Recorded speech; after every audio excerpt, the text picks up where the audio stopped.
Het rapport wordt morgenochtend naar de Kamer gestuurd. En voor degenen die belangstelling hebben, die kunnen het vanavond ook per mail krijgen. Daarin staat, in het rapport staat uitgebreid vermeld met wie ik heb gesproken.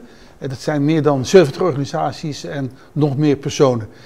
Als het gaat even, als ik het goed heb begrepen, mijn papiamento is nog niet zo goed, maar als u heeft geïnformeerd in uw vraag over de volgorde van de besluitvorming, hoe gaat het nu verder met het rapport, dan is dat eigenlijk tamelijk overzichtelijk. Het rapport is vanaf nu openbaar. Het is aan het kabinet en aan het OLB om met een gezamenlijk standpunt wat bij het betreft te komen. Dan moet er een voorzitter komen, liefst al eerder, een onafhankelijke voorzitter. Die kan beginnen aan de samenstelling van de klimaattafel. In mijn rapport geef ik ook en voor mitigatie en voor adaptatie een aantal agendapunten aan die aan die tafel moeten worden besproken.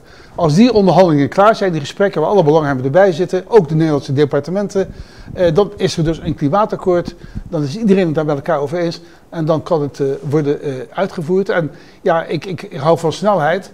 En dat moet wel in dit soort functies. Ook in Nederland was ik ook altijd rap voor het klimaatakkoord. Maar soms duren onderhandelingen lang. Maar ik moet erbij zeggen, als je kijkt naar de ernst van de problemen hier op het eiland. Dan is als het over mitigatie heeft u met die 80% duurzame elektriciteit heeft u een hele grote slag geslagen.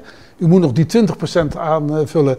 En de rest van de economische activiteit en mobiliteit moet die ook duurzaam worden gemaakt. Maar adaptatie is hier het grote punt. Dat is veel ingewikkelder, omdat er nog voor een deel gebrek aan kennis is hoe je adaptatie op zo'n eiland aanpakt, wat je daarvoor nodig hebt. Vandaar ook dat ik in mijn rapport ervoor pleit dat het wetenschappelijk onderzoek, dat het nu gecoördineerd gaat plaatsvinden op basis van toevalligheid of van hobbyisme, maar dat wordt gekeken, wat hebben we aan wetenschappelijke kennis nodig om een eiland als Bonaire, om dat te beschermen tegen de risico's van klimaatverandering.